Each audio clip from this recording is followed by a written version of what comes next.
And 1, 2, 3, 4, 5. Welcome back to the TMCJ podcast. We are on episode 82.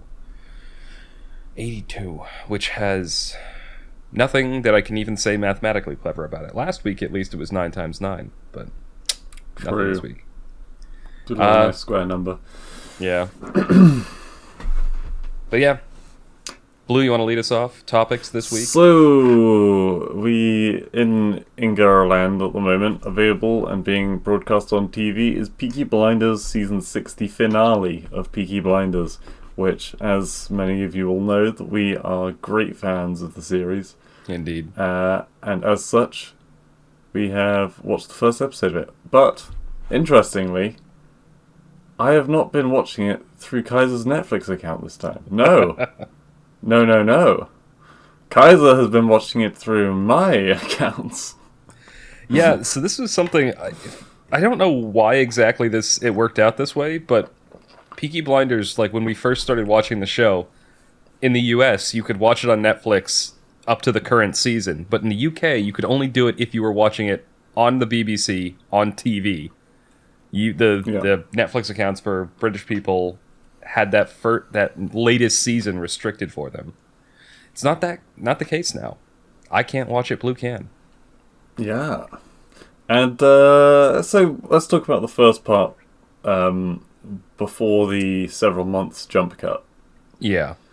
So it's after the theatre where the Nazi dude, who isn't mentioned really in the entire episode after this point, is being set up by Thomas Shelby, but then it's a double cross, and Thomas Shelby's sniper and one of his chief confidants gets assassinated instead. And we find out that a communist lady... I think it was a communist. No, it was Irish. I think she mentions the Irish Republican Army needs him to live for some reason. So an IRA commander, I guess, gives Thomas Shelby a warning that he's too big for his boots. And then 3 bodies are delivered. And this is a very controversial part, which, Kaiser, I'll let you go on. Yeah, so he opens... It does a cut back and forth. So it opens up because at the end of the last season, Thomas Shelby had run off into the fog and was just clearly just a complete shambles. His plan had blown up, people had died, there was a chance that his family could be targeted. And so he ran off into the mist, and near the end of the last season, he's screaming and running at the camera with a gun to his head. But they leave it at that at the end of the last season. This season, he pulls the trigger and the gun's empty. And his wife confronts him, and he comes back, and that's when he gets the call that Blue's talking about. And it kind of jumps back and forth between him on the phone listening to this message and going out front and opening up the body bags to look at the people inside them. And so first 2 body bags are predictable. They don't show the bodies, but it's the people that got assassinated or got killed during that theater scene. And then the last one, the person is saying that you've been relying on a crutch all this time. You've had this one support structure that's allowed you to get this far, and I've just kicked that crutch out from beneath you. And based on what happens after that, it's implied more and not shown that it's Polly. Yeah. His Aunt Polly, who has been basically the counterpart to him throughout the entire series. The two of them are kind of supporting each other throughout the entire series up to this point, and which has got their family as far as it has. His ambition with her, rationality, as it were. And the reason it's controversial is because the real life actress for the person died. And I think that they handled it I personally think they handled it in a tasteful way. Granted, she died a violent death, but she plays a gangster in the show, so it was going to be one. But they didn't show her brutally murdered. They just implied that was the body he saw, and they give her a big funeral and a send off in the show where she's in her trailer and they light the pyre and burn her inside it, like they did with the other gypsy funerals. So Personally, I think they did it as tastefully as they could while not fucking with the show's continuity. Like she dies off screen and then they give her a funeral. But I don't know. Do you have anything to add to that? I don't know. It felt a bit dry because also we knew what had happened, and there is no good way of displaying that. There's the other big instance of this I can think of is with the Dark Knight movie. In that one, Heath Ledger famously OD'd on drugs. I think it was either pain meds or sleeping meds or something like that in his hotel room after the movie completed, and the Joker was supposed to kill himself at the end of that movie. But they edited the scene to just have him laughing in the background as Batman ran away when he was supposed to have, hung himself. So that was another big controversial one where there really wasn't a good way to handle it. They had to change the ending to the movie, and it didn't really make sense. But it was either that or show him actually kill himself on screen. Yeah. Rough. But yeah. You want to move on? Anyway, after the rest that, of the plot. A French island off the coast of Canada, specifically chosen for the fact that it's outside of the zone for bootleggers. Yeah, prohibition still going on in the US and Canada. Mm-hmm. And Shelby Limited has come along and I think set up factories there. I believe what's happening is they bought them or something. No, so they it was a place that they had gone through before because they had No. They were doing bootlegging through the island, right? Because it was outside of the jurisdiction of Canada and the US. And since Prohibition had just ended, because they make a point that it jumped 4 years into the future to 1933, where Prohibition has just ended, and now liquor's legal, so their island, one of the chief ways they made money on that island was warehousing and bootlegging and shipping real booze into the into the US, into Boston in particular. And I think he's going there because they're looking to import either cocaine or opium into the US, and since this island already has an infrastructure set up to illegally run stuff into that country, it makes sense to use them because you've got people who already have experience, smuggling in stuff. Yeah. And that's so he's gone there to meet with Michael, who was a bit of a douche in the last season, and at the beginning of this one, at Paulie's funeral, swears he's gonna do everything he can to ruin Thomas Shelby, and then it cuts 4 years into the future. But yeah, go on. Yeah, kind of ironic that amusingly ironic, I should say, that they're doing something illegal, it becomes legalized, so they immediately switch to doing something else illegal. Yeah. But I guess, play to your strengths. Really good scene with some French workers in the bar with Tommy. Found out that he's sworn off of alcohol now. Yeah. He's taken up poetry. Yep. He shoots a bird. That was so random, but it was fucking funny. The scene was hilarious because I think his exact the guy tries to force him to drink a toast because he orders water at the bar and it offends the whiskey runners who are in the bar, and he throws his water on the floor, pours whiskey in his glass, and he's like, "You're gonna drink a toast to the good people of the island" or something like that.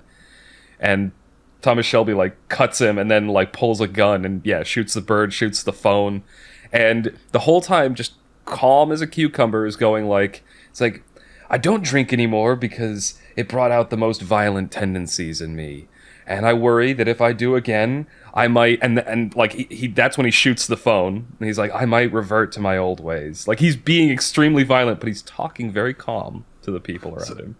So yeah, he shoots the phone, and then at first I was like, was that a messenger pigeon or was it just a straight up pigeon? Because they were talking about pigeons infesting the loft. And just a fucking pigeon flies, bam, dead. Why? It was fucking... I love that scene. I absolutely loved that scene. Oh, but yeah, then he heads up to the meeting room. and the meeting with the FBI happens, which was pretty fucking fun. Yeah, kind of badass as you even just telling poetry, he was badass. Yeah. Yeah, I don't know. Michael just kind of sat there gurning a bit and just. I mean, he's didn't ever really since do the last anything. season, like he's just ever since he went to the US in that one season, he's just turned into a cocky little shit. And why does he expect? Why does Tommy A just give him a bag of cocaine, and why does B he just hang around with this bag of cocaine? So there's two reasons for that. One, I think that Michael was just wicked cocky. Like, he thought that, like, he's friends with all these Irish gangsters from Boston. They're not going to be searched because his uncle has these political connections, and so he's going to be fine. And he, in his mind, this business deal is his opportunity to get revenge against Tommy. But as usual, Tommy's like 3 steps ahead of him. Yeah, And playing 4D chess while Michael's on 2D. Exactly. He plants the seed in their minds that there's an informer in their organization. And then he informs on Michael going back with the opium.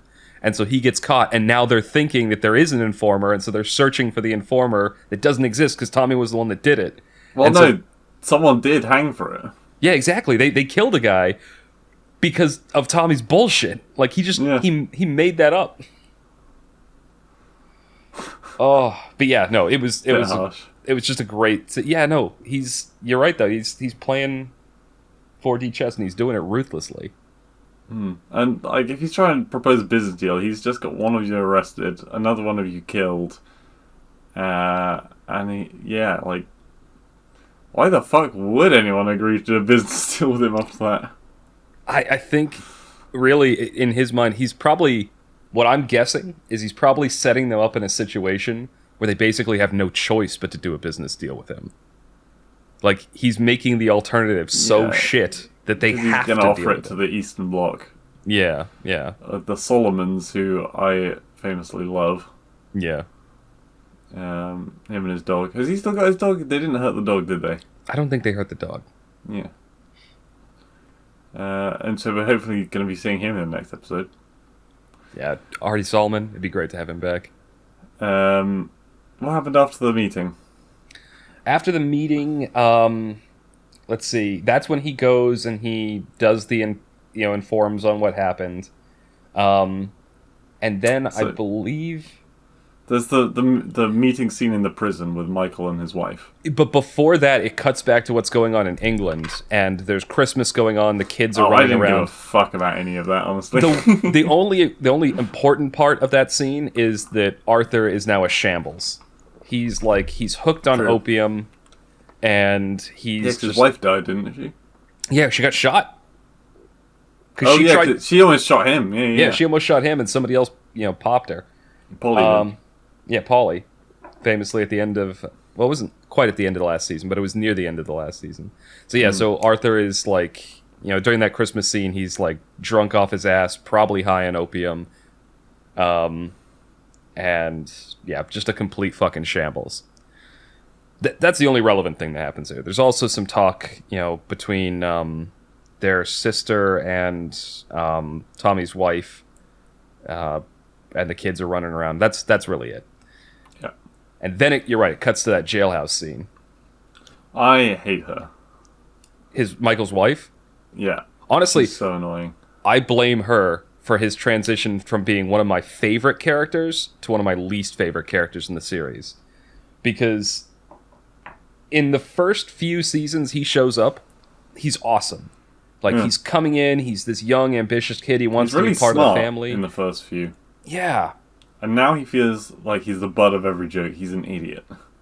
Yeah, but in the last season, again, after he went to the US and married that chick, he's turned into just this moron. He's way too big for his own boots. he's ambitious, but he doesn't have like the ruthless cunning to make anything. He's book smart, but he's not like cunning like Tommy and the other gangsters are.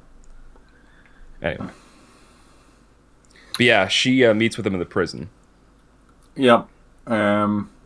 They say a bunch of things that aren't true because it's all fabricated by Tommy. Then Tommy meets her. He does, yeah. Like she's in her. By the way, I love the Art Deco style, like the style from the 20s and the 30s. It's such a cool like architectural and artistic style. I just love it. Anyway, so she's in her like Art Deco like ballroom, sitting room, whatever. And there's a bar, and she's listening to jazz and drinking. She's trying to get like Harley Quinn style acting. Yeah, that she did give off a Harley Quinn vibe. Yeah, and then she gets fucking broken by Tommy. Yeah. She comes in and tries to be like, just like Michael, she tries to be like hot shit. Cocky, and like, oh, my uncle's never going to do business with you. You know, fuck your deal. And then Tommy makes it very clear. It's like, no, fuck you, he's going to have to take this deal. And then he outright tells her to her face that he was the one that informed on Michael. And he's like, and I did that to give your uncle an impossible choice. He either has to, you know, get your husband out of jail and dirty his hands with his political connections, or he gets to let his favorite niece's, husband rot in jail. So we'll see what he chooses, or something like that. And she like tries to be cocky again and like cranks up the jazz on the radio, and he like kicks the radio so it shuts off, and then just again tells her to her face, it's like, it's me, or I go to the other people. And then he walks out of the room, and he's like, have another drink. Anything after that? I honestly can't remember much after after the island scene. That was a really good scene. It really was a good scene. I think the last thing that happens is Tommy goes to meet Michael in the prison. And at this point, Michael knows that he was the one that informed. And Tommy, like, basically just tells him that he's on his own. Yeah, he's on his own. You'll get out eventually, but, you know, after the press dies down and your uncle can do this. In the meantime, you know, I'm going back to England. So's he. Oh, he's taking your wife, too. I'll show her the town. Yeah. Just this, again, just complete and utter ownage. That was something I like, because in the beginning of the episode, Tommy's at the end of his rope. Like, he's failed in so many different ways. And by the end of the episode, he's back in form again. And you can start to... 4 years later. Yeah. Well, it took him 4 years in sobriety, but he's back, baby. But no, so I'm looking forward to Solomon and... what's your favourite character's name? Arthur is... Arthur, there you go. But I'm just meeting up.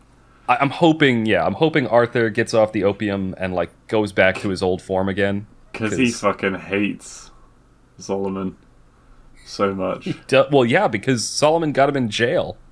Well, no, he ambushed him and killed all of the people in his party when he was sat at food with them.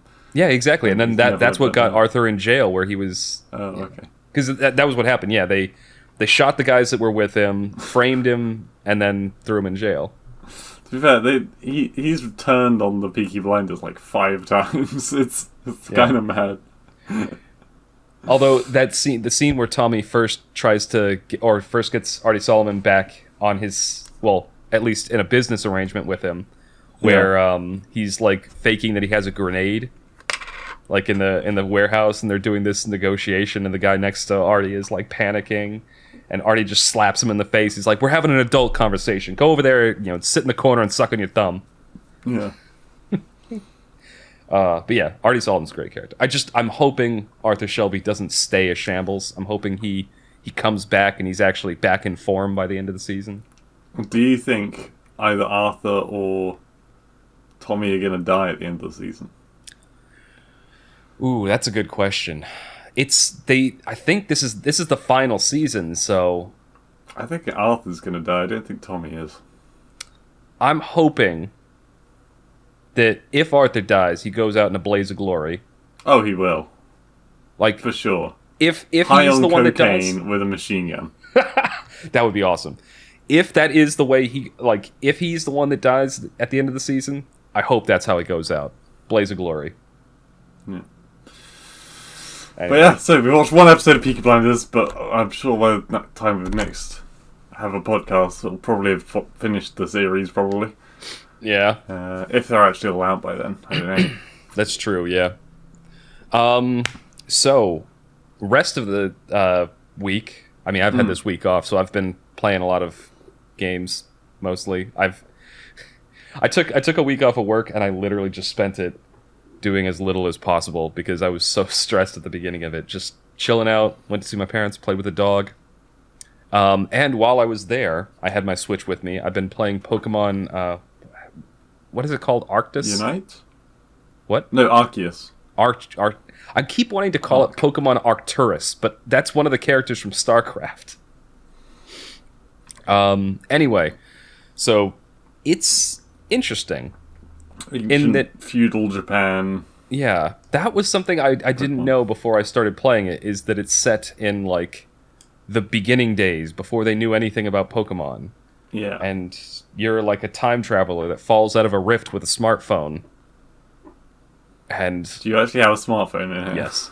Yeah. That's a major plot point. Smartphone is the most useless thing in the universe in a world where you don't have satellites. That little plot point is skipped over. Okay. Because it still works. It basically it's the reason you and only you have a mini-map. Fuck. That's the There's only just thing. like a fucking, I don't know, Snorlax up on a mountain somewhere holding up a big metal stick, giving you reception. God.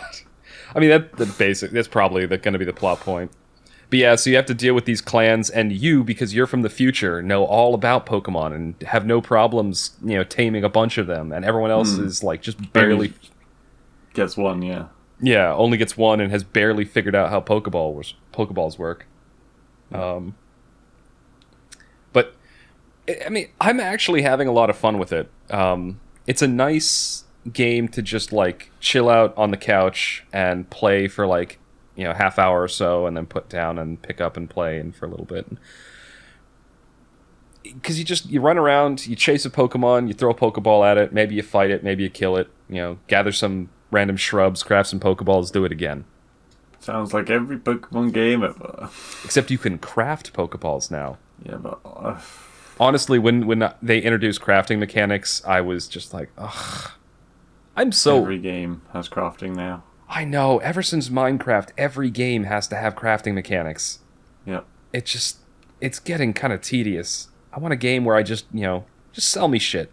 I think there are certain aspects, and don't get me wrong, I think crafting is one of the more common or guard ones that you can get away with, but like tech trees, for example. I will never get bored of tech trees because I think they're great. It's a great way to allow... Sorry. Go on. I was going to say, it's a great way to allow you to feel more invested in the game, because you're customizing your experience. Because it's changing the way that your character is. It's progressing their story in your head. Same with like having currency in-game currency. All right, not out-of-game currency. Not the free-to-play. In a game gives you a sense of owning money in a game, and so that feels good, and you can spend it on things that you want, and that's good as well. So shops in games, you can't really, that's never going to go away. But yeah, crafting is crafting for a start is nothing like you would make something in real life. In real life, you would never get 2 sticks and a piece of rock and make a sword out of it. So for a start, it's founded on lies. Okay, maybe I go too far, because tech trees aren't a real thing either. But fair. I don't know. God, just hearing crafting these days, it gets some people so excited, and I know it's just elongating a process that doesn't need to be there. Yeah. So there's something I was just thinking about what you were just saying. And it's not every game. The problem I have is that they're trying to No. shoehorn it into games that don't need it. Like, it's fine, like, if an RPG has crafting, or if an RPG has tech tree. It'd be like if, I played through the Halo campaign and they've added it. Well, actually, I take that back. They added in tech trees and crafting to Halo Infinite. Was there crafting? No, they just added tech trees. But still. I don't know. But it is a fun game. To me, it's like if you've put into a game a currency system, but you can only buy one thing with that currency, you should not have that currency. You should just have that thing. It's putting an extra step in where you've literally just got to click a button to change it into something else immediately after. Yeah. One of the... Just playing devil's advocate here, one of the only reasons I could see the counter side to that, that's like... So there's a fairly controversial thing in D&D. I say fairly. It's controversial to some people. Some of the newer campaigns, they recommend using milestones instead of experience points. Because if you just... Yeah, it's Jesse has done that for our D&D campaign too that I play in.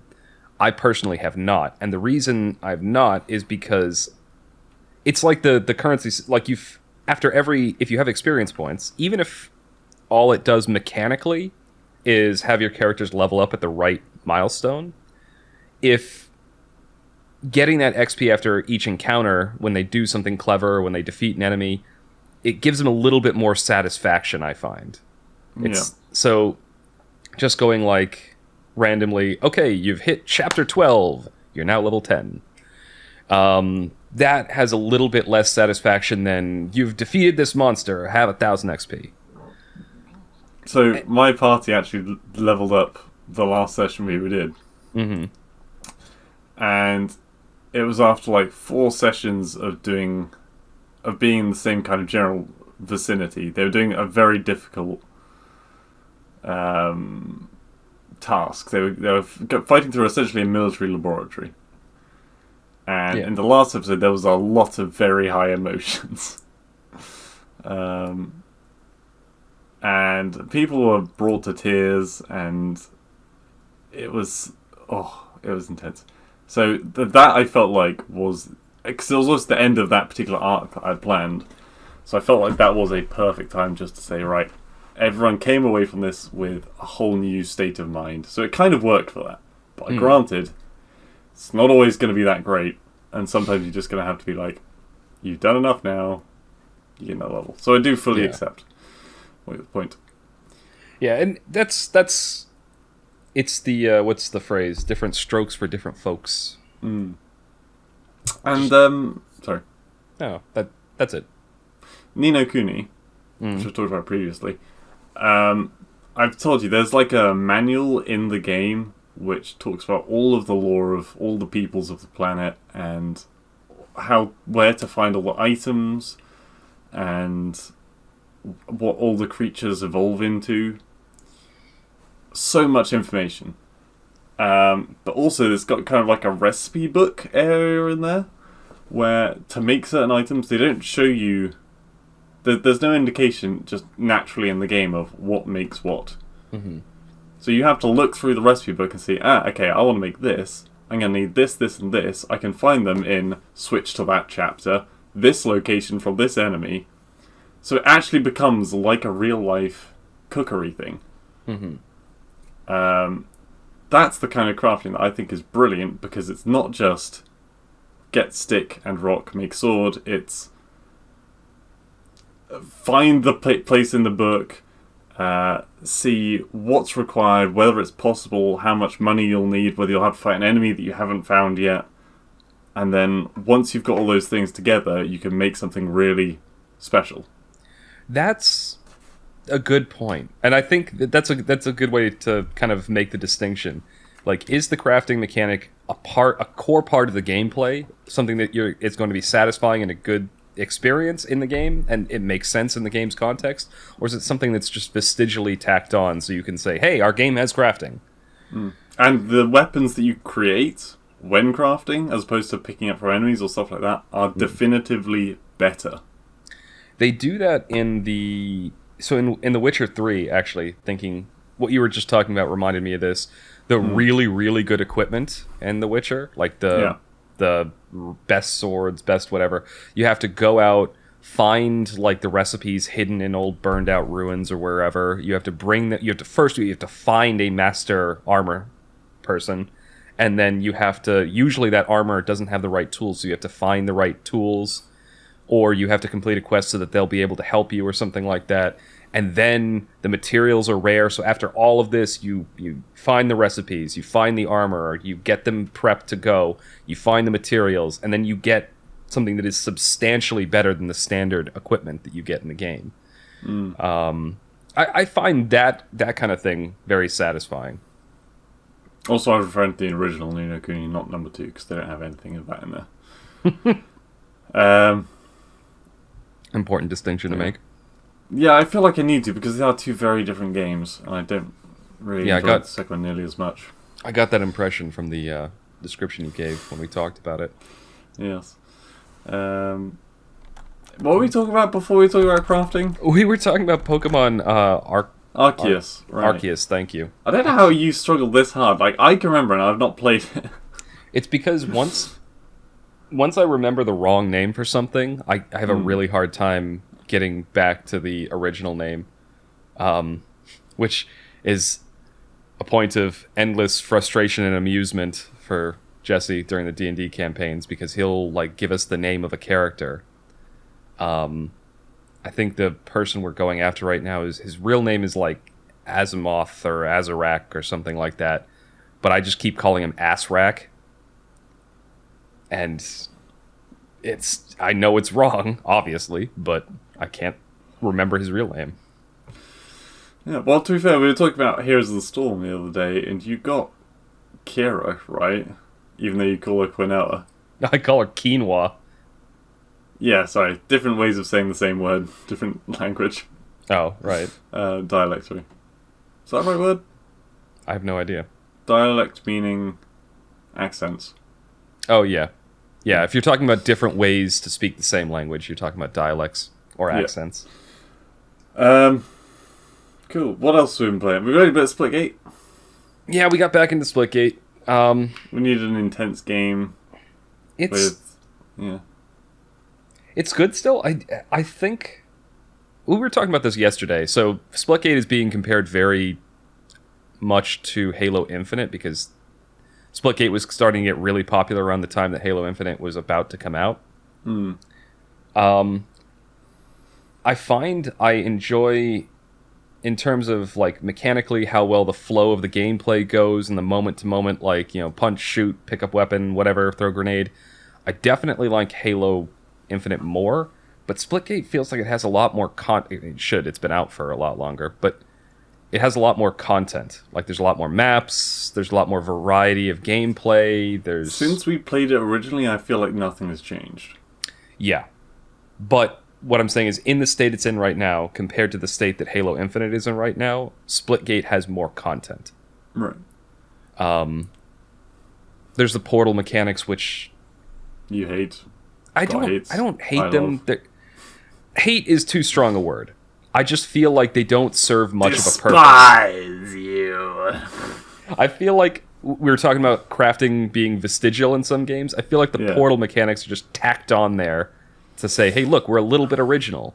Yeah. But you can. But then every shooting game has that original thing. Yeah. Well, except for Call of Duty. No, even Call of Duty. They introduced the wall running thing. I guess you're right. Okay, granted, you could take that from Prince of Persia, but that wasn't at all like a shooting game, so... There's a video that I haven't seen in a while, but Video Game Donkey released a video where he was talking about originality in video games, and for that he used examples of like gaming YouTube channels and gaming review channels, just going like, this game is a little bit of this and a little bit of that, and like this if it was combined with that. Like, yeah. And this conversation is reminding me of it. It's like, oh, Call of Duty is a little bit like, you know, Prince of Persia meets Medal of Honor meets Turok. I mean, that's what you do. When you find a new game, you're describing it to someone, you use two games and find a medium between them. Yeah. I imagine every game probably has a game has two other games that it could be said to be similar to. Yeah, especially these At this days. point. I mean, Yeah. if you go back far enough, how would you Pong? It's a little There's bit like tons of Pong-esque rip-offs. what now there is, but I'm saying back in the day when it first came out. Oh yeah, no. Pong, it's like ping pong but virtual. Hmm. Anyway, Like any simulator game, it's like the real thing except worse. I mean, depends on what you're simulating. I've played. Well, as you know, I loved Car Mechanic Simulator, and I do stand by that being a fairly good game. Yeah, I mean, there's something satisfying about assembling something, putting it together. Yeah, but if I was doing it in real life, I'd at least be making money as well. Fair. That's like well, Visceral cleanup detail. I'll not even clean my room after I finish. that's the thing. I've never been able to wrap my head around the simulator games. Other than I guess it's satisfying, but you can do a lot of those things. Like I'd never understand like why a trucker would play like Euro Truck Simulator.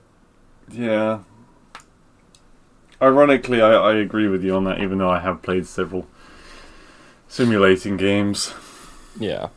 And there are bad simulator games out there. Train Station Renovation Sim was bad.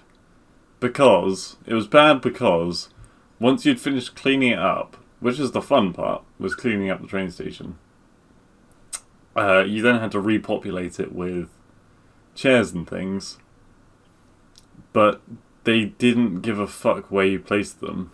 So you could do So funny what you shit do with is it. you'd clean the fucking place, and then you just big pile of chairs and radiators and bathroom sinks all in the same place. To be fair, something that like there might be something to say about them games like that being kind of meditative. Like, follow me on this one.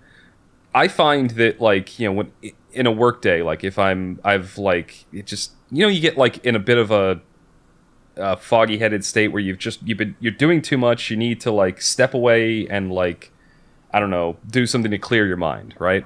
Yeah. I find if I get up and I clean, or I do a workout, or if I cook something, that works. And I'm thinking it might be the same thing. Like it's a way for people to just like let their mind wander, because it's very you play the game and it's very simple mechanics. You're cleaning up a train station, or you're just driving a truck, or you're driving a tractor, or something like that. It's like the people who like listen to like I don't know ocean sounds to go to sleep, or something like that. Right. It's a way to relax. Thoughts? Maybe yes, no. I'm not saying it would. I personally don't think it would work for me, but might be some people out there that do. See, I'm the worst. When I've always considered that gaming relaxes me, and it does, but unfortunately that's not all it does. So if I'm like stressed out and had a shit day or something, game is the best thing for me to just chill out. But if I get into bed at the end of the day and I'm like, I'm exhausted, I gotta play a quick game before I go to bed, I'll be up for the next 3 hours. Yeah, wakes you And back I only up. fall asleep when I make myself stop playing. Yeah, I'm kind of the same way. The things that like, if I'm falling asleep, I can't be playing a game because that will wake me back up. So it's not that chill, is what I'm saying. Yeah, I'm saying it more like in the I need to relax. De-stressing, Yeah, exactly. In the de-stress sense. But even then, I think we are, as nerds, that's just kind of us. I don't think Vampy, for example, gets chilled out by playing games. I think she gets more stressed, kind of thing. Well, that's what I'm thinking, is maybe simulator games, it does that for non-gamers. Because think about it, mechanically, they're extremely simple. No, It's like push two buttons. Also, there's that cooking game, where it's like super easy to smash the plate or drop it or something. And I can't imagine that being relaxing for anyone. I know the one you're talking about too. Car mechanics can be frustrating before you know how it works. A lot of But things. yeah, granted, when you understand it. Yeah. Anyway. Oh, anything else, or we can move on to the next segment? No, I'm happy to move on to the next segment. Not for the faint of hearted, I would say. Yeah, so we're going to be talking about another book in segment 3, just to give people a preview of what's coming up. Blue has finished reading 1984, a book that George Orwell's 1984. I feel like I should clarify that for those that don't know. Yep. I read the book a few years back, so I'm fairly familiar with it. We'll see how much of it I remember now, but yeah, we'll be discussing that next. But be aware it is a novel about a fairly dark dystopian future, so just... And there are certain themes that are very unpleasant. Yeah. Particularly near the end. Yep. So, hope to see you there, but if not... You've been warned. All right, this is going to be the end of segment 1 of the TMCJ podcast. Thank you all for listening, and you will hear us again momentarily for segment 3.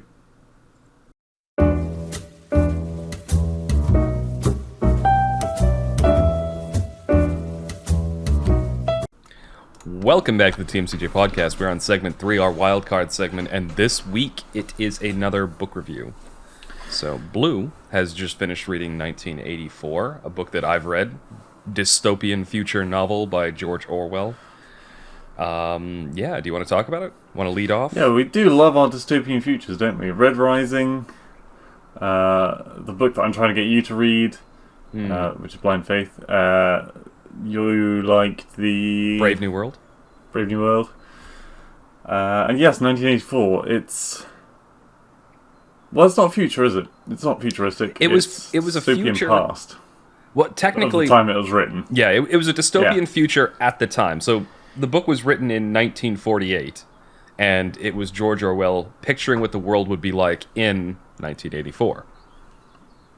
And it was the kind of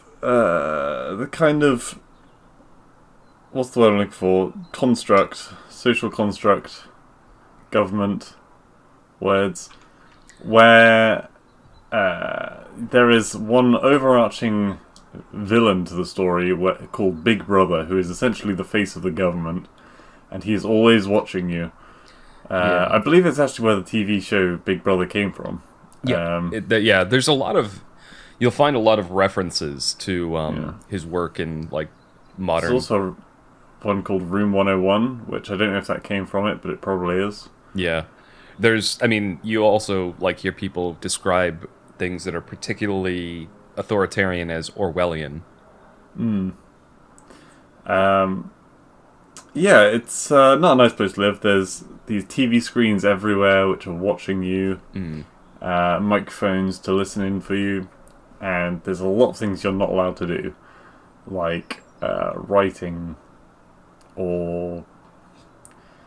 Well, actually, is there that many things you're not allowed to do? You're not allowed to fuck someone who you're not married to, I think. Yeah, there's... I think the book was definitely a product of its time. Like, they had just come off of, fascism had just been a big thing in Europe, and now communism was becoming, like, a danger in Europe. And so I think Orwell saw all these particularly horrendous authoritarian things and was, like, trying to imagine, what they could evolve into the future if they really did take over the rest of society. And the biggest change, I would say, is that they completely rewrite history just for the current governmental... I can't use words, holy fuck. Current governmental policy. Thank you. They changed it to just whatever they fucking need it to be, and everyone just believes them out of fear. And that's what I think the main character, what's his name, Winston, I think? Yeah. I'm amazed you remember that. Thank you.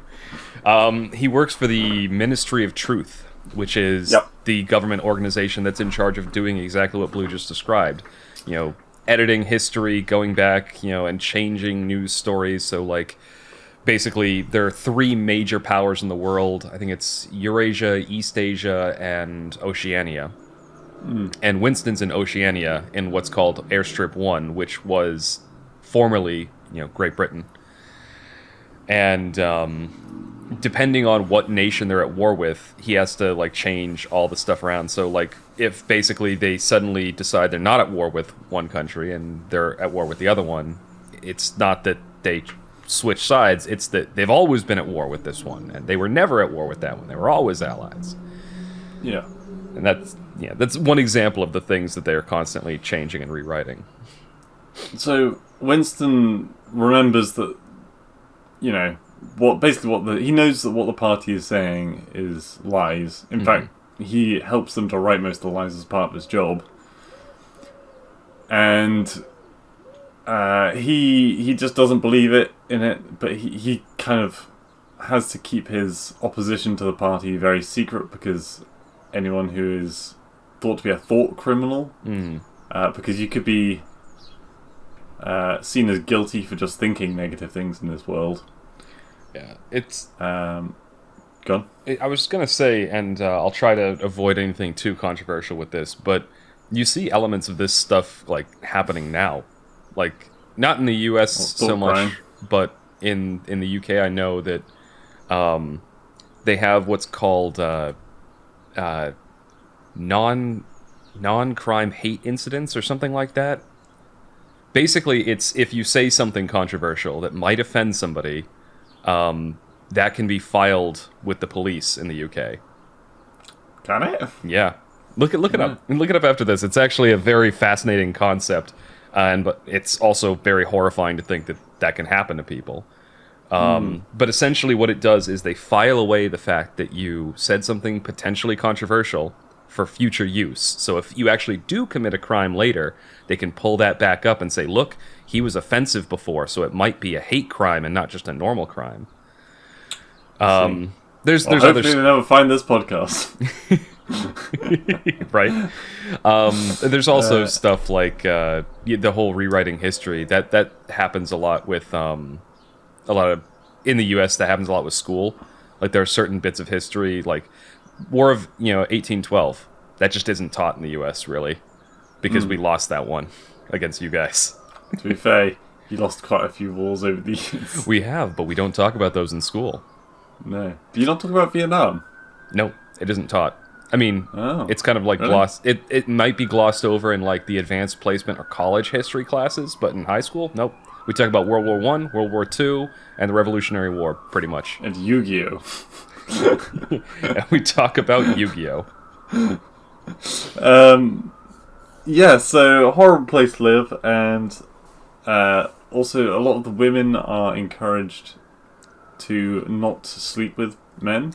Yeah, because all the children are test tube babies, I think, in that world. Not that. I think you just like need to like be licensed to have like kids or something like that. You're thinking of in Brave New World, there's test tube babies. Yeah, I thought they did that in that as well, but I could be wrong. But there is. I know there are like scout clubs for girls who actively say no to any kind of sexual interaction. It's the Junior Anti-Sex League, I believe is what they call it. How long ago did you read this? Did you read up some notes? No, I didn't. This is amazing how much you're remembering. It was a good book, and it left an impression on me. Yeah, oh god.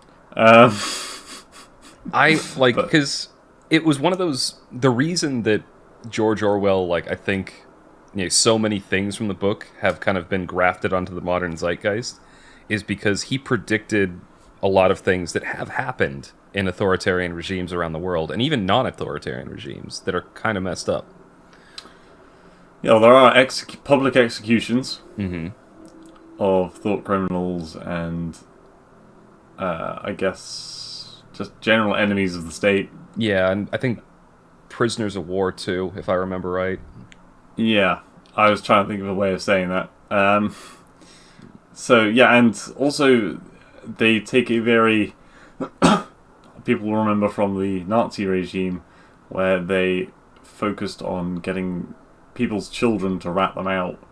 Oh, yeah. There's very much a culture of people's kids selling them out to the local authorities. Yeah, same thing happened in the Soviet Union.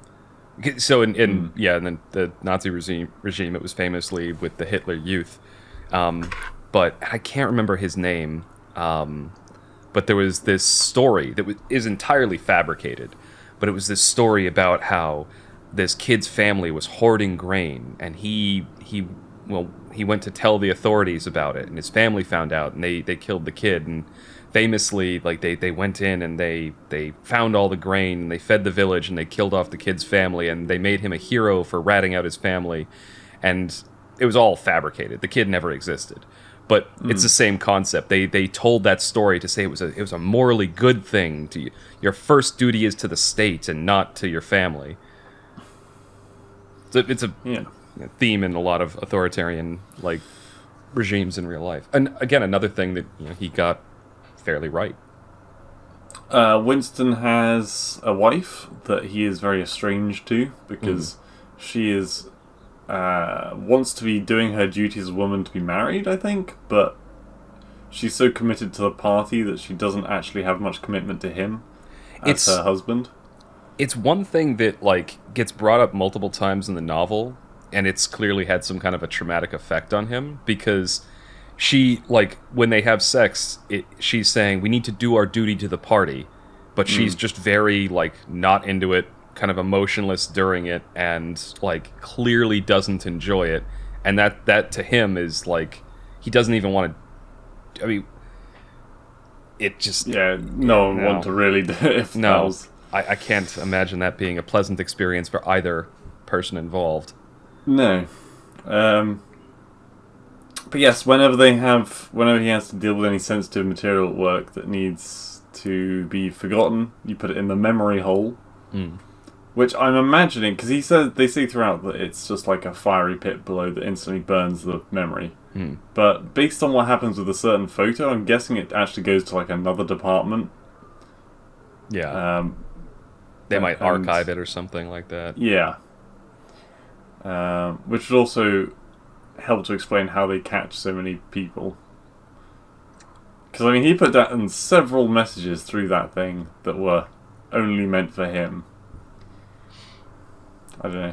Yeah. He went... So there's the proles. Do you want to explain the proles? Yeah, so this is an interesting thing that they do. So basically, there are two classes in society. There's the party members. 3? Are there 3? Yeah. Okay. I only remember... Oh, you're right. There's the inner party, the outer party, and the proles. Yeah. So the party members are divided into inner and outer party. And then there's the proles. And the proles are like the vast majority of the population. Who are 90%, yeah. Yeah. They're kept like, basically stupid and content, essentially. They're given enough to survive, they're given like booze, food, and shelter, basically. And they're not given any education. They're basically just there to be... I mean, they kind of had the best life, really. I mean, apart from the higher class. They had better lives than the middle class, I think. I agree with that. Like, when I was reading through the book, I was like, you really want to be one of the inner party people or one of the proles? Because the outer party people are the people like Winston who, they have to force themselves... Follow the rules. Yeah, follow all the rules, force themselves to believe all the propaganda, and really, really commit to it. Otherwise, somebody's going to rat you out and you're dead. But the inner party are like the upper elites. Like, think the people who were part of, like, Stalin's inner circle in the Soviet Union. They have all the power. They're the only ones that get wine. They get way more, like, chocolate allowance, and they can turn off the telescreens as well. Yeah. That's actually a very seminal point in the book near the end, where Winston and the girl that he's kind of formed a little bit of a romantic tryst with, they're meeting somebody who they think is a radical that's part of the inner party. And up until this point, the telescreens are a constant source of fear. They're in every room, but through the telescreens, the inner party can see you, they can hear you, and so he like tries. He loves his apartment because there's like a little corner where he can go in where the telescreen can't see him, and but you can't turn him off. But then he goes to meet this inner party guy, and he goes up and turns off the telescreen when they go to talk. And I can't remember exactly how it's described in the book, but Winston is just like blown away by this.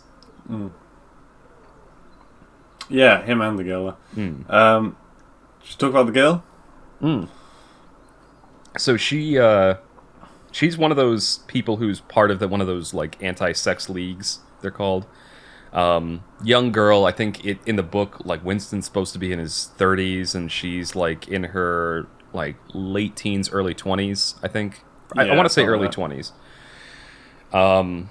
And so he ends up like getting in contact with her through like just like she leaves him a note like during lunch or something. No. So he initially looks at her and he thinks he hates her because she's very attractive. She doesn't want anyone touching her because of the anti-sex league thing. And she looks like a thought police. So someone that would track people like him down and have them tortured and sent away. Yeah. One day he's going into work and she has like a sling on, I think, and he knocks into her and she falls over. And while he's helping her up, she slips a slip of paper into his hand. That's what it was. And the piece of paper says, "I love you," I think. Yeah, something along those lines. And he, because of exactly what Blue just said, he thinks this is like a honeypot. This is a trap. Like this is him, like somebody in the party trying to catch him, and he's gonna be what they call vaporized, which is when somebody not only do they just suddenly they're obviously taken away somewhere, they're probably killed, but everyone else is required to pretend they don't even exist. So he's afraid that's going to happen to him if he, goes with this girl. But eventually the temptation is too much, and he sort of gets in contact with her and finds out that she's the opposite of what he thought.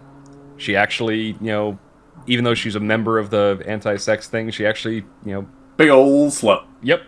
Goes around sleeping with people, and she calls it like her act of rebellion or subversion or something like that. Yeah, which he loves. Yeah. Because he likes breaking the rules, and okay, so they meet up outside of in like a parade ground where lots is going on, and they very gradually creep up to one another, and while looking in different directions, they kind of have a brief conversation, and she says, take this train to this platform, go down this road, take this left, this right, over a tree, and into a clearing on this date. Yeah. So that they can meet in a place where there aren't cameras and microphones. Which, I can understand an entire city being pretty well fucking bugged, but to bug the countryside, which they seem to have done, they must have wires literally, like, spanning the continent. Yeah, part of me wonders if they didn't have somebody follow them or something like that more clandestinely, or if they even needed to follow them. Because eventually, I think they end up moving their romance into the city, but into the prole districts, where they think that they're safe. Yeah. So shall I just keep going with the story then? Yeah, keep going. Okay. So they get to this clearing, and they have that bang. Gratuitous amounts of sex. And he's like, no, she says, yeah, I've slept with many people. Never specifies how many. No. But it's from what it sounds like, I think they used the word 100 at one point, which cannot be true. I think maybe they were just speculating. But Winston says, the more men you fucked, the more I will love you. Yeah, Winston...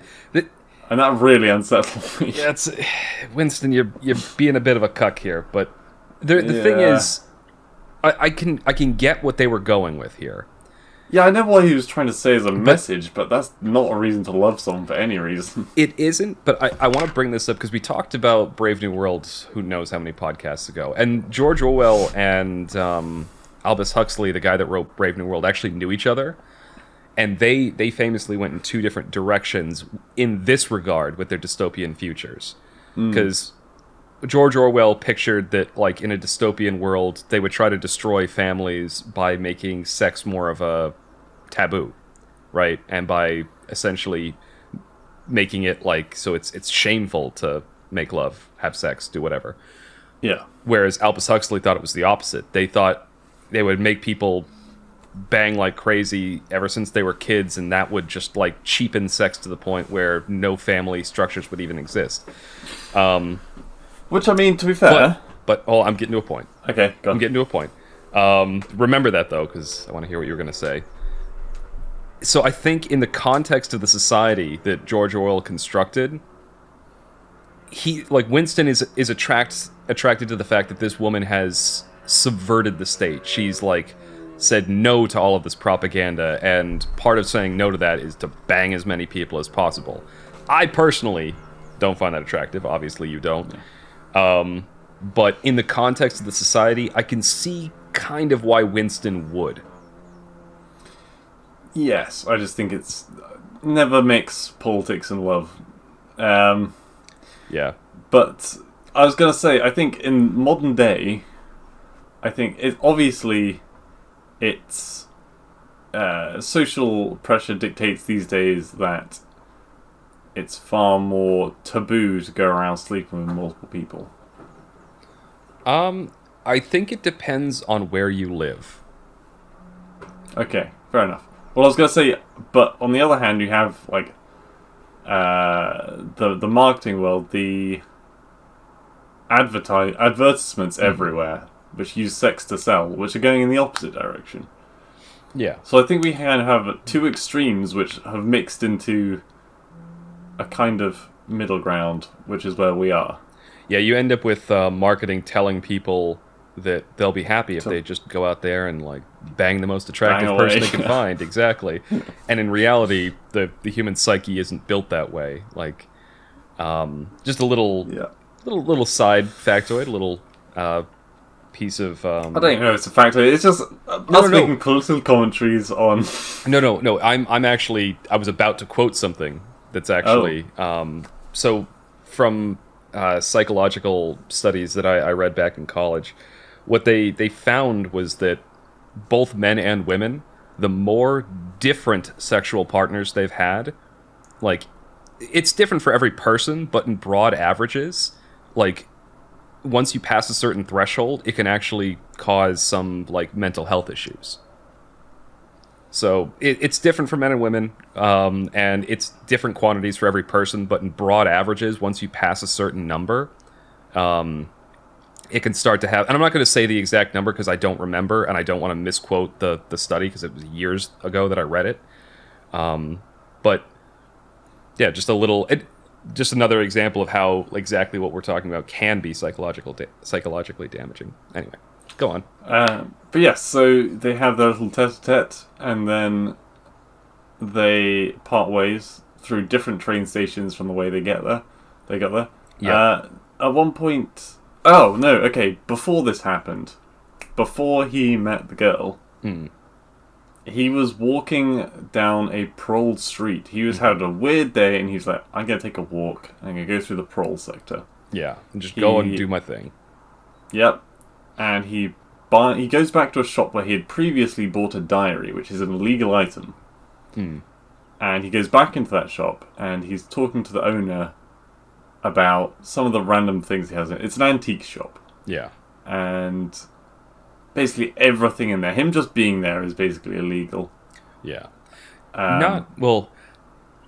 They make a point that it's not illegal, but it's dangerous because somebody might think he's getting dangerous thoughts if he goes there. Yeah. And he buys a pink piece of coral inside of a little glass dome.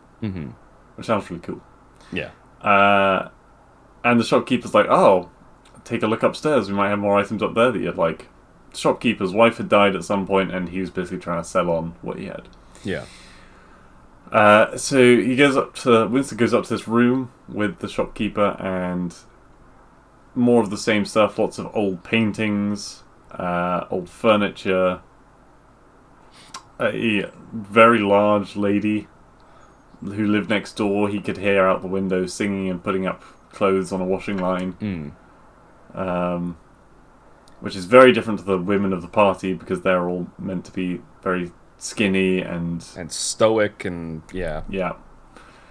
And he ends up and as he's leaving that shop, he sees the girl walking down the street towards him, and he's like, oh crap, she saw me leaving this shop.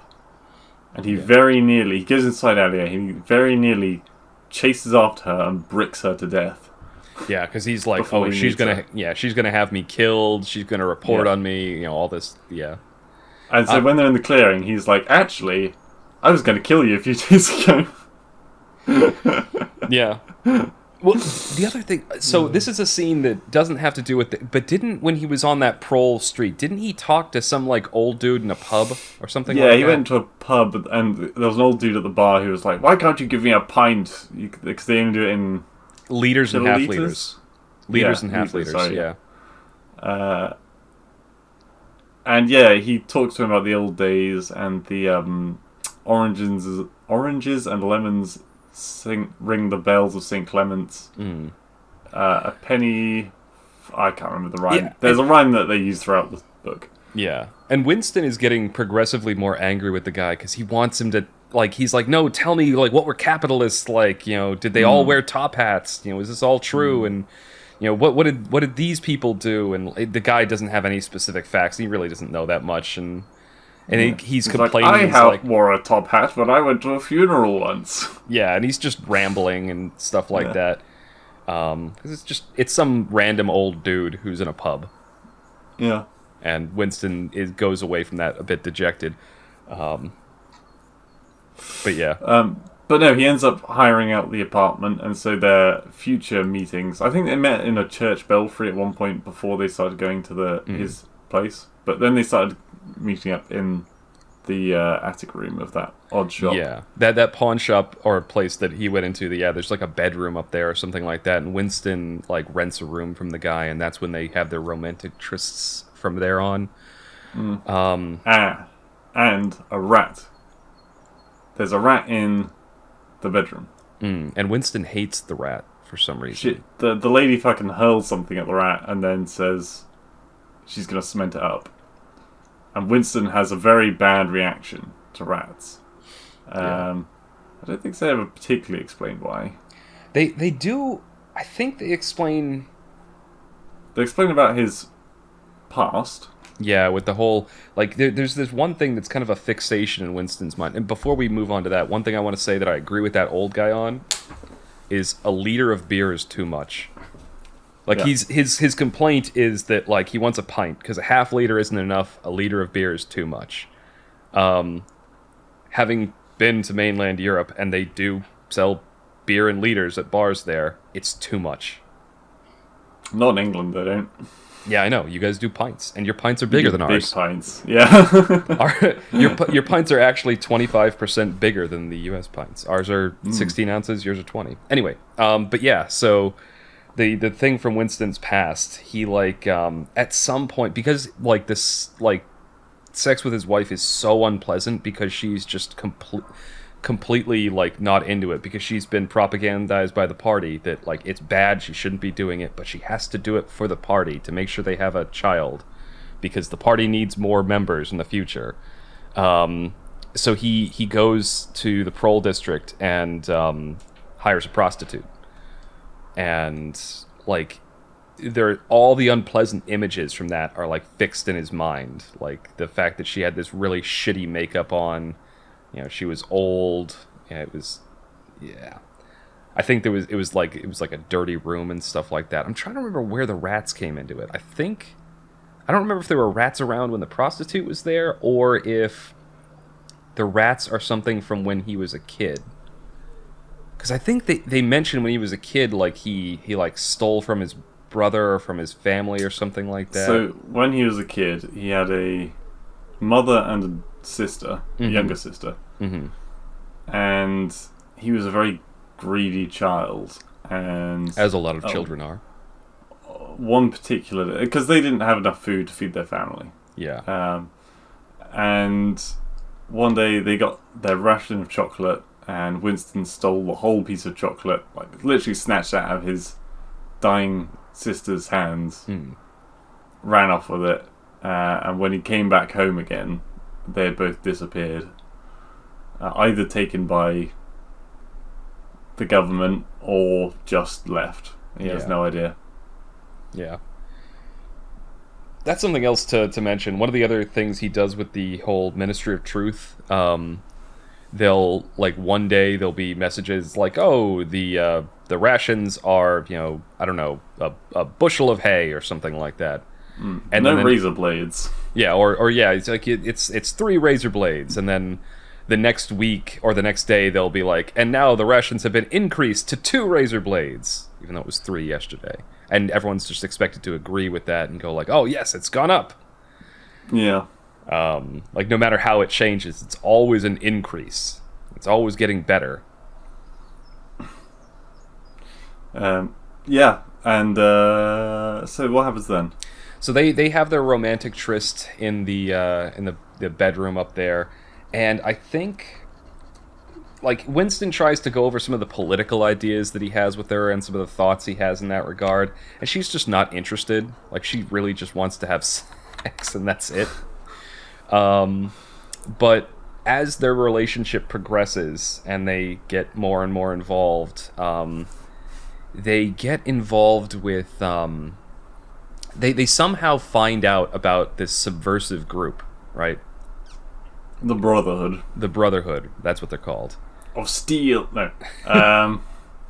No, so Winston knew a guy, or when near the beginning of the book, he was in a theatre or whatever, and he wasn't cheering when everyone else was, and another guy looked round at him and gave him a look, like, I'm in the same boat as you kind of look. And way later in the book, where we are now, that same person approaches Winston and is like, I hear you do really good newspeak in your columns. Which I can't explain newspeak, but... Yeah, do you want me to go over that quick? Go for it, yeah. Alright, newspeak is... The idea is that the more meaning they can pull out of language, the more control they have. So essentially, newspeak, they're trying to eliminate as many words as possible. So instead of saying, like, bad, there's ungood. And instead of saying, like, great, there's, more good. More good, exactly. And so, like that. So basically the idea is if you shrink the language down and have fewer and fewer words that are being used, you can, like, it's harder for people to express complex ideas, and therefore their ideas are easier to control. And so it's something that's always being, created by the party and enhanced by the party and progressed. And I think one of his friends is talking about, like, one of his friends is in that department, and he's talking about... Oh, not one of his friends. He fucking hates the guy. Co-workers, I should say. One of his co-workers is in that, and he's going over, like, how he's excited that, like, next year there'll only be, like, 1,000 words or something like that.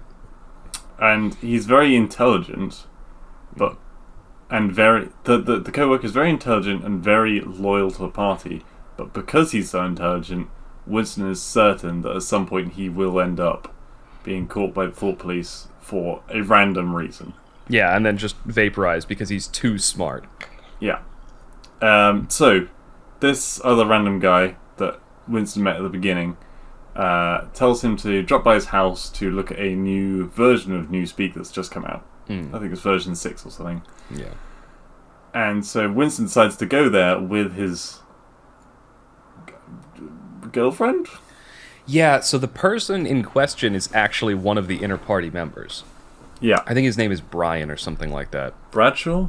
Yeah, it starts with a B. Whatever his name is, it starts with a B. So they go there, and this is the scene I was talking about earlier where they go inside, and before they talk, the guy turns off the telescreen. Well, we need to give him a name because we're going to be talking about this guy a lot, so we're going to call him Brian. Alright, we'll go with Brian. So Brian... Sorry. Yeah, sorry. They go in, they show up there, holding hands together, and they're committed to be subversive or whatever. And so Brian goes up and he turns off the TV and he gives them a speech about how the Brotherhood is, like, within the party, and there's a chance that they might do something, like, to change things, and that, you need to forswear this, and here, read this book. And they give this book that's written by the supposed subversive that founded the Brotherhood. He doesn't give him the book yet. Oh, he tells him how to get it. That's right. But also he makes him sway. He's like, okay, are you willing to lie to people? Are you willing to sleep with people? Are you willing to kill people? Are you willing to throw acid in the face of a child? Yeah. Make them really swear that they are committed to being subversive. And they agree to all of it. And you find out that even the inner party people can only turn off the telescreens for up to 30 minutes. So even they are under the knife, as it were, from each other. Yeah, exactly. Unless there's some higher power. Yeah, do you want to take from there? Yeah, so I think the place that they're supposed to get the book is a big rally that's being held to show that they've just defeated, these people from this nation, and they're parading the prisoners in front of them. And some guy like bumps up against him in the crowd and drops off a briefcase, and that's where he gets the book. Yeah. Interestingly, in that rally, so they've got all these posters up saying, like, fuck Eurasia or whatever. Yeah. And the speaker comes up and he's like, yes, so the war we've just fought with East Eurasia, and everyone's like, oh shit, rips down the posters like, this isn't right. And that's what I was talking about earlier. It's like the moment they change it, they've always been at war with East Asia. Yeah. It was never Eurasia before. And it's the propaganda of the evil people who put those posters there as a trick against the good people of the government. Yeah, yeah. And so, anyway, so they get the book, and they go back, and they read it in secret in their little hovel in the Prole district, the little room that they're renting upstairs, and... but I think... so this goes on for a while, and I think this is when the big twist happens. So, the big twist is that... So, there's a very long part where they're reading the book. Yeah. It's like an hour. Yeah, it's quite a bit of time is spent in the book with them going through it and it doesn't really tell me anything new either. It didn't. No, it's subversive ideas, and they're just excited about the fact that they're getting to read about these things that they're not supposed to read. Well, Winston is. She doesn't give a fuck. Yeah, she just wants to fuck. Again, whatever. Respect. If she's going to be a slut, commit to it. Yep, folks and strokes. Winston's getting turned on by the politics, and she's just getting turned on. I'm sorry. And so the big twist that happens after that is they get rushed in the room. Like a bunch of thought police people come in. And it turns out there's a telescreen fitted behind one of the paintings. That's right. Yeah, they show, and the guy who owns the shop, he's there to catch subversives. Like, is he? I don't think he is. No, he's one of the. He actually turns out to be one of the party members. We can double check on that, but I remember, you've read it more recently than me, so I'm inclined that maybe I misinterpreted that. So what I understood was that when they went to see Brian has always been in the pocket of the government. Mm-hmm. And they told him where they were hanging out. Yeah. And then he put in a telescreen there and then caught them live. Okay, so my read of it was that the whole reason, what I got out of it was that the guy that's there, he's either a prole working for the party or he's like an agent. Basically, he's there to catch people. Like, his shop is there to provide temptation. And that telescreen had always been there. That was my read of it, but we can check after this. But it doesn't matter. The result is the same. They get rushed, there's a telescreen in the room, and they get taken off to a jail where they're going to be... The Ministry of Love. The Ministry of Love, which is it's a torture chamber, basically. It's meant to be the police headquarters. Yeah. For the government. Yeah. It's the Kremlin, if you can think back to a Soviet comparison. The Lubyanka. So they go in there, and Winston is put in a jail cell separate from her. And yeah, he never sees her. Well, no, that's he sees her briefly. Yeah, they say that he never sees her again, but he does. Yeah, maybe in that state of mind, he never sees her again. Yeah, exactly. He never sees her until he's been corrected. Yes. So he's in the jail cell, and actually his next door neighbor is in there because apparently his daughter ratted him out to the secret police. And his next door neighbor. Sorry. Go on. No, you're gonna say it. Yeah, his next door neighbor is like a super devoted member of the party. He's like, "Oh, I'm glad that my daughter ratted me out. I must have had subversive thoughts somewhere in my mind. It's so good of her to have done this. Like, I'm so proud of her." And it's just... Yes.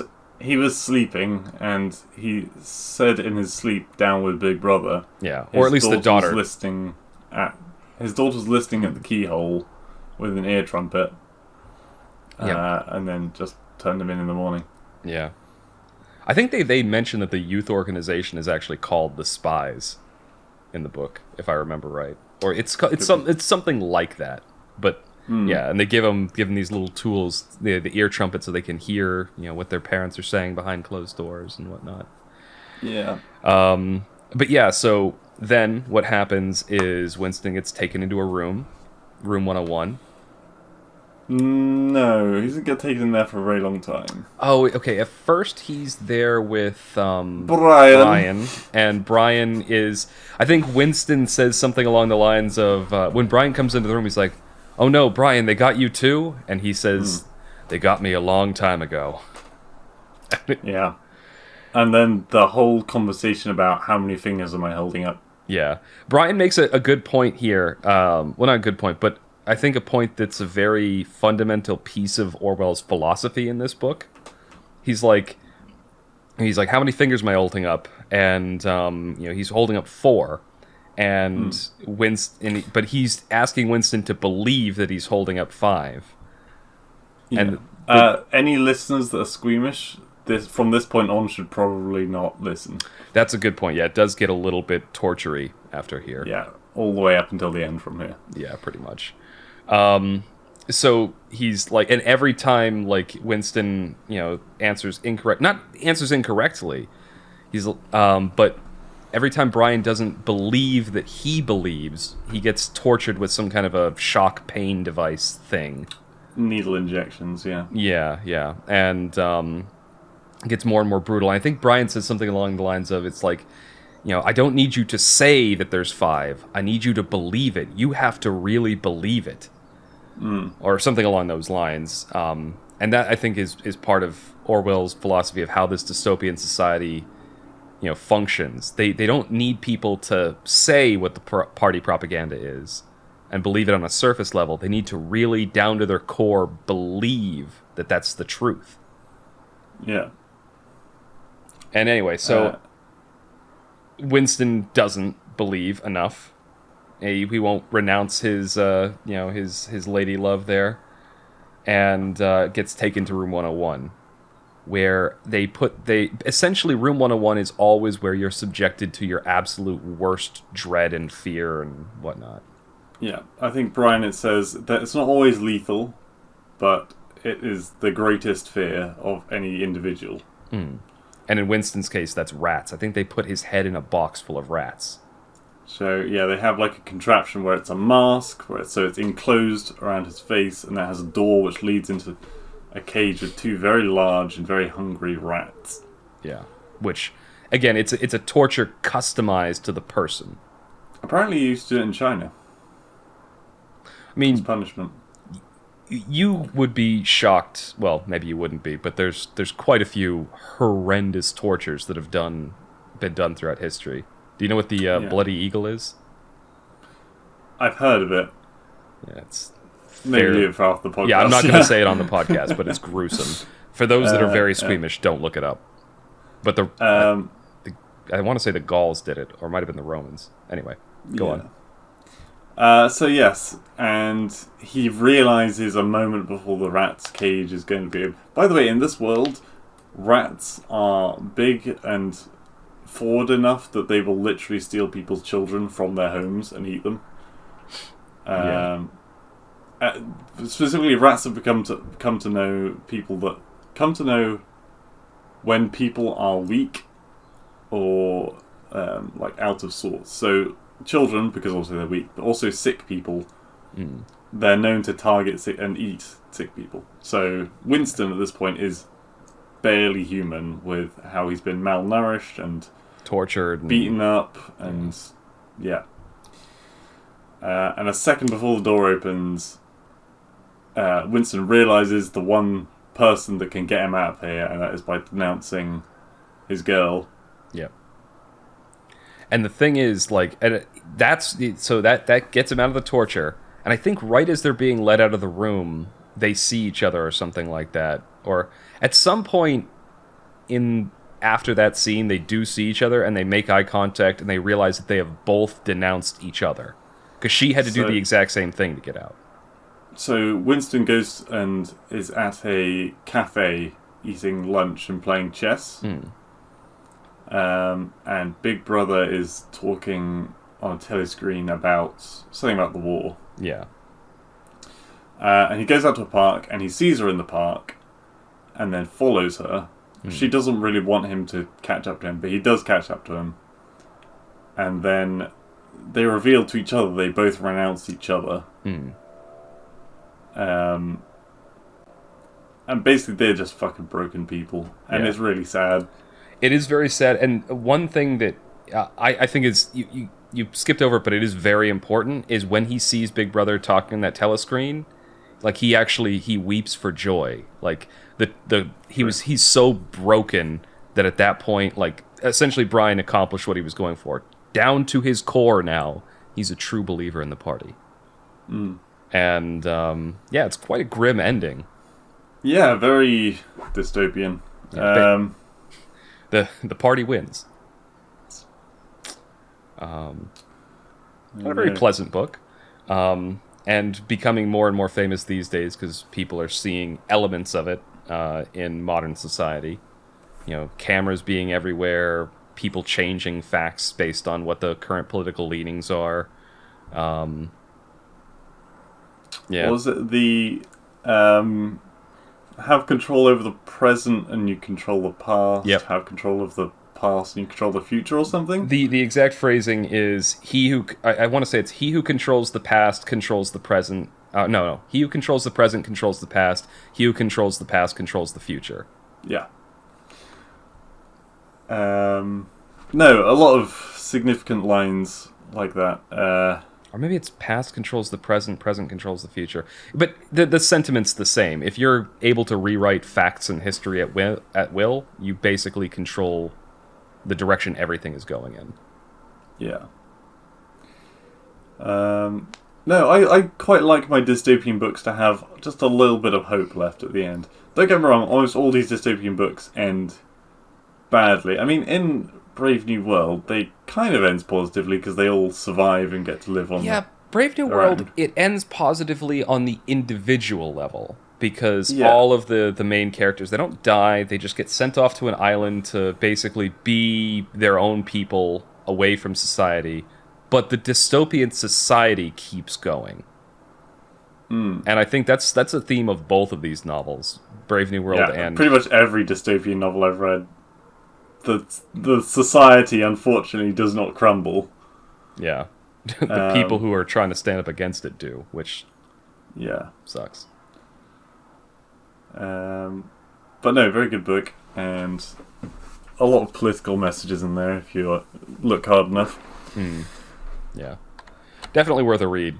Some of the language is a bit antiquated, and when I first started reading it, it took me a while to get into it, because the first couple chapters, or at least the first chapter, is a bit dry and block texty, but once you get past that, it does pick up fairly quickly.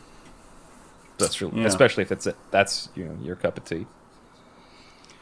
Anyway. Okay, well, how many party gins out of 10? Oh god, yeah. What would they call it? Like Liberty Gin or something like that? Liberty Gin, that was it. Yeah. I don't know. 8. Again, same answer. I was gonna say 8. Not a particularly happy novel. No, but I know you don't like happy novels. I don't. Yeah, I'm a big fan of a tragedy. No, I would have liked just not a victory, but a little bit of hope. Glimmer of hope, just a little speck. Yeah, that definitely did not happen. It was a very, very dark ending. Yeah. Anyway. Well, that is going to be the end of episode 82 of the TMCJ podcast. Thank you all for listening, and you will hear us again in 2 weeks for episode 83.